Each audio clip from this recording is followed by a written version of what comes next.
di xalaat di xeltu te gis nañ ne président Macky Sall ba mu bëggee nekk njiitum réew dafa dem ci àll ba ñi mu àndal nee nañ def na 85 000 kilomètres ñun ñi pare nañ pour def 125 millions 899 000 kilomètres parce que ñun ñoo ko gën a féete ndaw ñoo ko ëpp détermination foofu parce que détermination bu mu am pour toog ci kaw réew mi di yàq détermination bu ko ful junni yoon lañ am pour fas yéene ko fa jëlee pour defar réew mi parce que il y va de notre survie et du futur de nos enfants et de nos petits-enfants. Donc loolu moom bu dee moom moo leen tiital mais nañ xam ne levée de fonds dinañ ko continuer def te di ko defee ci anam yi nga xamante ne dafa wàccoog yoon comme niñ koy defee te tournée bi tamit buñ ci eggee ci cappaandal ba dinañ ko def. C'est le lieu d'ailleurs pour man ma jël à témoin sénégalais yi parce que am na épisode bu amoon ci Saint-Louis te président dem fa pour fas yéene en tant que député gannaaw bu mu defee ay questions écrites am au gouvernement ñu tontu ko mu waxtaan ak waa Ndar ci mbirum brèche bi mu dem louer une salle privée di fa def sa conférence préfet ñëw na fa gendarmerie ñëw na fa police ñëw na fa mu dem ci brèche bi bëgg fa joxe conférence de presse commissaire bi di ko topp di ko tere mu def conférence de presse am te muy citoyen libre un député représentant de la nation qui a le droit d'aller et venir où il veut sur le territoire et d'exercer son mandat de parlementaire loolu Saint-Louis la xewee woon ça veut dire quoi Ousmane Sonko daal dañ ko bëgg a tëj fii ci biir Dakar muy def ay conférence de presse di dem assemblée nationale dem ci télé yi di répondre ay invitation ñun dañ ko ne loolu dafa doy amatoo loo prouvé ci télé taxawaay bi nga war a taxaw askan wi balaa nga koy gën a mën nga dem fekk leen gis seen jafe-jafe yi saafonteeg ñoom te loolu incha allah day am. voilà donc boobu yéen a ko gisal seen bopp boobu vraiment waa Pastef Espagne courtesy of Pastef Espagne Ibu we're not saying I think you and I are in the same page we are not saying Macky Sall must be removed by elections mais même bu dee soulèvement populaire mooy yëkkati Macky Sall ça sera fait avec les Sénégalais pas avec une seule personne mais avec tous les Sénégalais te ñoom ñëpp ñu ngi concerté wu they're talking these people are talking and they're doing the best that they can to see how they can work it together they're talking ñu ngi wax they're doing everything they can ñu ngi wax de léegi xaaral ma ñëw ba léegi rek ma indil leen vidéo yi parce que benn vidéo bi nga xam ne gën na ma intéressé bu may déglu gars yi pour ngeen xam ne on est avec des bandits et des délinquants dama bëgg ngeen déglu cette vidéo de transhumance ok déglu leen lii. À une concertation avec lui, ma réponse c'est non. La transhumance, il nous appartient, nous, politiques, de la combattre. Je préfère mourir que de faire ça. Wallahi, je ne le ferai pas. Nous ne laisserons pas Macky Sall détruire le Sénégal. La transhumance au Sénégal. Idrissa Seck. Il faut que le leader préfère la vérité à sa propre élection. Je ne suis pas au courant d'un appel à la concertation venant de lui, mais si je suis personnellement appelé à une concertation avec lui, ma réponse c'est non. Exactement la même qu'au référendum. Regarde-moi les pitachs là. J'ai choisi le chemin d'une implication directe et personnelle pour participer aux efforts qui nous incombent à tous pour redresser la situation de notre pays. xoolal ma lii xoolal Omar Sarr. Macky Sall muur na dégagé na dem ma dem nous ne laisserons pas Macky Sall détruire le Sénégal vive le Sénégal. xoolal Omar Sarr. En tout cas, ce n'est pas une surprise, ça ne doit pas être une surprise pour quelqu'un de nous voir dans un gouvernement, nous, vraiment les combattants du dialogue national. Les transhumants doivent être fusillés. C'est des traîtres. C'est des traîtres.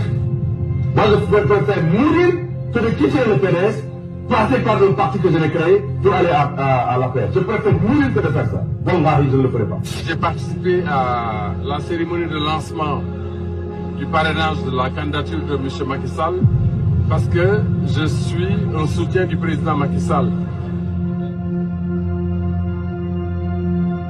C'est que la transhumance, il nous appartient, nous politiques, de la combattre par des principes, par notre posture, par notre attitude et par nos idées. On aura beau légiférer, si le moral des politiques c'est de transhumer, eh bien on vaincra difficilement la transhumance. Son Excellence Macky Sall est notre cher candidat du 24 février 2019. Macky Sall l'incapable, Macky Sall le go, Macky Sall ne sait qu'une seule chose, bander des muscles. Il n'utilise pas sa tête, il n'utilise pas son intelligence.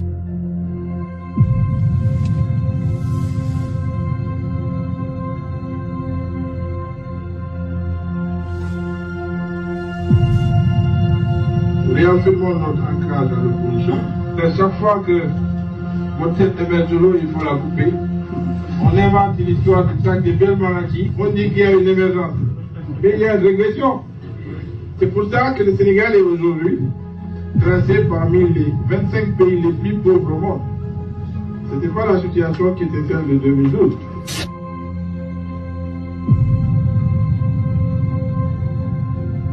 Nous sommes venus pour nous engager aux côtés du président Macky Sall pour combattre, pour nous battre, pour avoir pour qu'il ait un deuxième mandat. Les transhumants, c'est une espèce animalière qui s'est insérée dans la politique et qui a fait honte au Sénégal. Donc Gadi ne peut pas dire ça et demain venir la tête basse nous dire bon, c'est-à-dire que non, je ne suis pas de cette nature. Okay? Nous avons pris la décision historique de soutenir le candidat Macky Sall. Afin de dégager Macky Sall et le plan Dynastie Faisal, dégager la paix et dégager la coalition Benno Bokk Yakaar qui a dilapidé nos ressources. Seuls les opposants sont kidnappés, sont emprisonnés, sont bâillonnés. Monsieur le maire de la Médina, notre hôte, cher Bamba Fall, par le hasard du calendrier, me voici à 2 reprises dans votre commune en moins de 2 semaines. Parce que cela veut dire quelque chose. L'ambition du président de la République, en tout cas pour d'ici 2017, c'est de porter seulement le taux de croissance à 7%.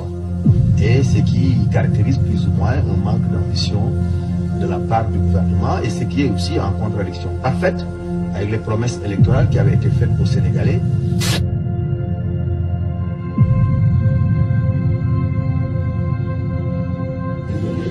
Traîner nañ ma dans la boue. Traîner nañ ma dans la boue. Sosal nañ ma. Yàq nañu sama der. Waxal nañ ma lu ne te du dara pour des raisons purement politiques. Mais man nag samay conviction duma ko renier. Jamais au grand jamais. Man, je suis dans le PDS. Moi, elle est dans le PDS. Nous sommes dans le PDS. Donc, wax yoyu, intox la.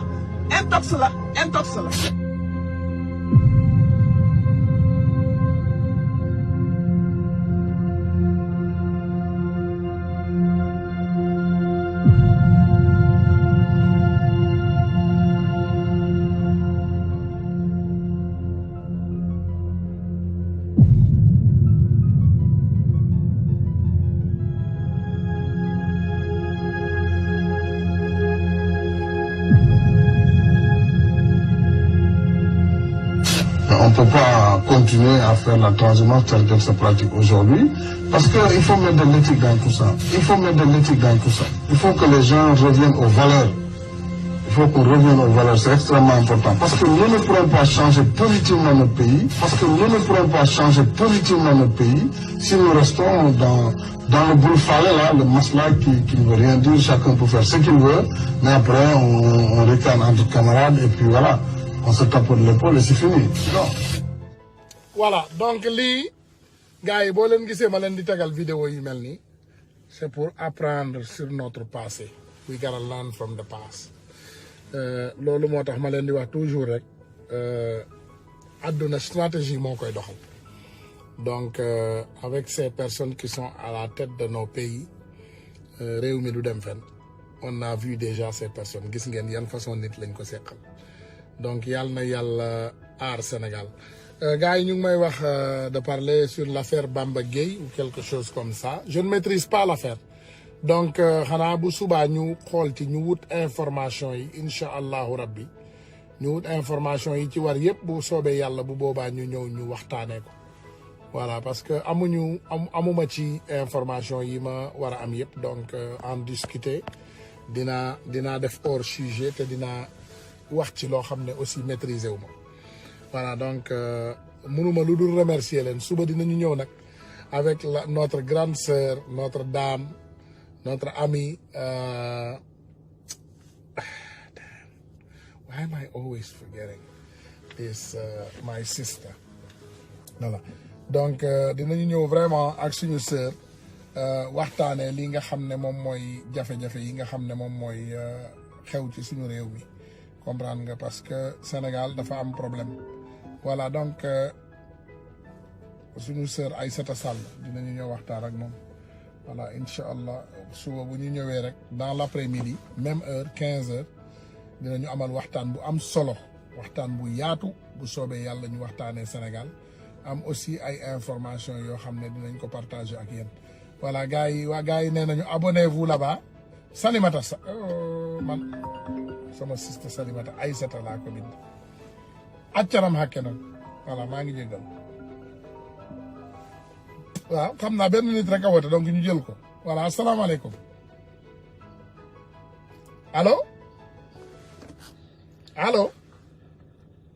allo suñu sister Salimata Sall maa ngi jéggalu suñu sister Salimata Sall voilà allo salaamaaleykum waaleykum salaam wa rahmatulah sëñ Tongara waaleykum salaam wa rahmatulah allo oui maa ngi lay dégg waaw ñu ngi lay ziyaare bismillah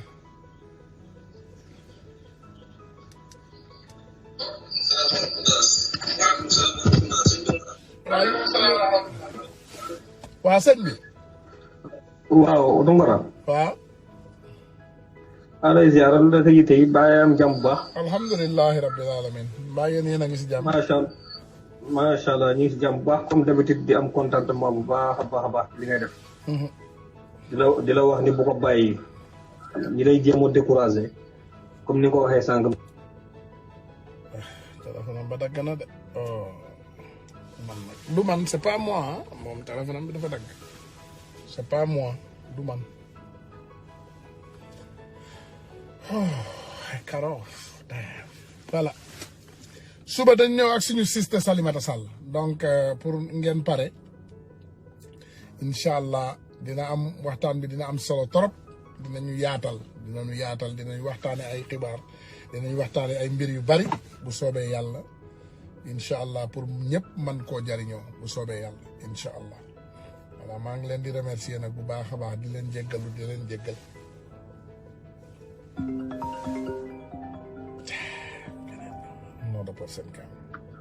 asalaamaaleykum. allo asalaamaaleykum. waaw. oui ça va Tounkara ñu ngi siyaar bu baax a baax. suñu comprendre na c'est l'affaire Babacar Seye c'est notre frère qui a été arrêté à l'aéroport ci affaire xaalis boobu ñu sàcc gouvernement Macky Sall bi sàcc. waaw je vais en parler demain suba dinañ ci waxtaan waaw ñëwal grand bismillah. oui ça va ñu ngi siyaar bu baax a baax dafa am lu ma bëggoon a comme ci débat bi nga wax comme mooy affaire Sonko. man damay jàppee ni Sonko dafa wéet ci xeex bi. mooy maanaam pourquoi am moom kese fi àdduna bi tool nii ah. loolu ñu woon a jiitu ci kanam. teg ci buum jaam dagg na. xam nga seen bi fi ñu toll nii ah dafa xumaat yëngatu mu dagg la mais duñu ko daggal. te prix ñu jug fa la du nag te du Sénégal kese àdduna bi nag dëgg moo jot. waaw dëgg mooy feeñ daal c'est que dama gëm ni comme ñun ni ñu naay xëy yi du doon ñun kese la góobo ñu saaf ko góobo ñu mën a gañ xeex bi. waaw te ci maanaam ci lépp rek ci àdduna bi muy doxee rek maanaam ci naxaate bi maanaam loolu yëpp dafa jeex fi ñu toll nii parce que lu bëri mënatul a nekk ñëpp comprendre nañ te Sonko loolu ñu koy jox noonu ah xaalis boobu xool dañ ñu génn rek dañu génn ñun dafa am ci monde bi ñu toll quoi. te man lu may wax ci man tooñu ma kenn mais man personnel man tey xam naa ne dinañ jël suñu réew dinañ nangu suñu réew loolu lu ñu leer mais man dama leen di laaj man ñooñu yoroo réew mi ay yenn temps yi man seen i mbokk laa leen di jënd laaj. ñooñu ñu jugee quoi ay yenn genre nit lañ mooy est-ce que ay nit normal lañ. dafa doy waar ah. dafa doy waar man comme nee nañ ok nañ ne 15 millions d'habitants ok. xool milliards yi ngay dégg nañ njëkk ci kenn ku nekk 1 million exemple la 1 million. mais te lii dafa daw yaram. dafa daw yaram quoi sama gis-gis mais ñoo koy xeexal suñu bopp. te xeex bi fi ñu toll nii. xeex bi léewatul ay jël yàq gii de mobiliser wu rek la yow suñu bu ñu neexee ci mobiliser bi ñuy mobiliser wu bu ñu neexee ñun bu ñu neexee. suñu yat la ñuy yor bu ñu neexee ñu yoraale ku ne fàqaala sa yat taxaw. ci exemple bi may waxee mooy dañ leen di tëbali ci lépp la fépp la. bu ñuy génn dañuy daw. vraiment merci beaucoup vraiment. waaw yàlla baax na. jërëjëf merci grand merci. jërëjëf. voilà gars yi xam naa ma tàggu leen rek incha allahu rabbi ba suba bu soobee yàlla parce que waaw comprendre naa ko xam naa Boubacar Seye j'ai eu les informations maa ngi jéggalu dinañ ci waxtaan suba le cas Boubacar Seye il a été arrêté à l'aéroport et j'ai eu les informations mais mi ngi ci téléphone boobu may wax ak yéen léegi moom laay live donc xam naa bu subaa incha allahu rabbi dinañ ci yaatal. demain ak sama sœur bi bu soobee yàlla bu subaa dinañu ñëw te dinañ ci yaatal dinañ waxtaane nag ay xibaar yu bari. Voilà, on aura beaucoup de discussions demain, Inch'Allah, avec notre sœur Salimata Sall. Vraiment, préparez-vous daal pare leen suba dinañu am waxtaan yu am solo bu soobee yàlla merci beaucoup gars yi voilà on vous remercie ñu ngi leen di jéggal di leen jéggalu di ñaan yàlla mu boole ñu jéggal ñun ñëpp nag voilà lépp loo xam ne wax nañ ko fi rek te muy safaan suñu erreur personnelle la ñun lépp lu fi baax aussi mu jóge ci yàlla ak yonent bi voilà donc ngeen jéggal ñu aussi bu baax a baax a baax a baax ci retard yi yenn saa yi ñu remercier leen aussi ci seen présence comme toujours voilà donc xol yi dafa fees Sénégal on a du mal à comprendre ce qui se passe chez nous Sénégal dafa metti Sénégal suñu frères yi ak suñu sœurs yaa nga fa di dee Macky Sall joxu leen ñu lekk mënumaa dem te tegaluma leen benn vidéo bii rek laa leen di tegal moo fi des ngeen baaxee ngeen jariñoo ko benn vidéo rek laa leen tegal moom moo fi des ngeen jariñoo ko donc xol yi daal neexul daal noonu rek laa ko mën a waxee waaw xol yi neexul donc vraiment dinaa leen tegal vidéo bi. Et plus que le Covid. N'importe. Accident de la route, accident domestique, voilà, toutes les autres maladies, tout fait plus que le Covid. N'importe. Accident de la route, accident domestique, toutes les autres maladies, tout ce que vous voulez, les suicides. xaar leen ma indil leen vidéo bi en intégralité c'est extraordinaire yenn saa da ngay toog nga xalaat Sénégal tu comprends rien tu understand anything. Que le Covid. N'importe. Accident de la route, accident domestique, toutes les autres maladies, tout ce que vous voulez, les suicides, tout ce que vous voulez, ça tue plus que le Covid. Pourquoi il veut confiner? Pourquoi il veut fermer? Plus que le Covid. gars yi jéggal leen ma sama vidéo bi la amul lépp à l'intégralité. Just give me a second may leen ma une seconde sama vidéo bi laa bëgg à l'intégralité. What is this? Ok, Mingini. Il y a des émeutes depuis quelques jours. Et je me suis dit, bon, qu'est-ce qui se passe au Sénégal? Je suis allé chercher. Et je suis allé voir combien il y a de morts. J'ai fait une capture écran. Au Sénégal, depuis le début de la crise, il y a 438 morts du coronavirus, du SARS-CoV-2. 438 morts dans tout le Sénégal depuis le début de la crise. Il y a 20 000 cas. Et le mec, le clown qui dirige ce pays, il y a pire qu'en France en fait, c'est ça qui est effrayant. Il y a pire qu'en France. Le mec, il confine, quoi, il veut faire un couvre-feu. À quoi ça sert? 438 morts, mais n'importe quelle maladie a tué plus que le Covid. N'importe. Accident de la route, accident domestique, toutes les autres maladies, tout ce que vous voulez, les suicides, tout ce que vous voulez, ça a tué plus que le Covid. Pourquoi il veut confiner? Pourquoi il veut fermer? Voilà. Je pense que cela a répondu beaucoup de questions. Ñu ñëwaat rek di bamtuwaat ne Macky Sall joxal Sénégalais yi ñu lekk moo gën sa yëfu dof lu yi ngay def ak di jéem a nelawloo xelu Sénégalais yi. Sénégal dafa dépassé étape boobu léegi. Voilà gars yi maa ngi leen di remercier di leen jaajëfal incha allah di leen jox dig daje nag suba dans l'après-midi comme niñ koy defee toujours muy 20h GMT. bu soobee yàlla dinañu ñëw gën a yaatal waxtaan wi merci beaucoup wa asalaamaaleykum wa rahmatullah